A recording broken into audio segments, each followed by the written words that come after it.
നമ്മളിന്ന് വന്നിരിക്കുന്നത് ഗുരുവായൂർ ആനക്കോട്ടയിലാണ്.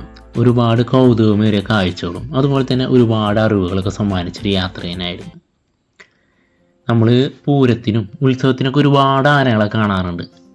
പക്ഷേ ആനേനെ അടുത്തറിയണമെന്നുണ്ടെങ്കിൽ അത് നമ്മൾ ഗുരുവായൂർ ആനക്കോട്ടയിൽ തന്നെ വരണം.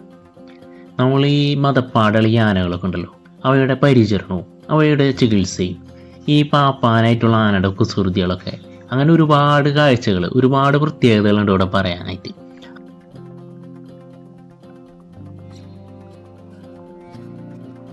അതുപോലെ ഈ കാഴ്ചകളൊക്കെ കാണാനായിട്ട്, ഈ അറിവുകളൊക്കെ ലഭിക്കാനായിട്ട് നമുക്ക് വെറും 20 രൂപയുടെ ആവശ്യമുള്ളൂ. അത്ര മാത്രമേ ഇവിടെ വരുന്നുള്ളൂ. അപ്പോൾ എല്ലാവരും ലൈഫിൽ ഒരു വട്ടമെങ്കിലും ഇവിടെ വരിക. എന്നുവെച്ചാൽ അത്ര മനോഹരമായ കാഴ്ചകളാണ്. അത് നേരിട്ട് കാണുക, അനുഭവിക്കുക.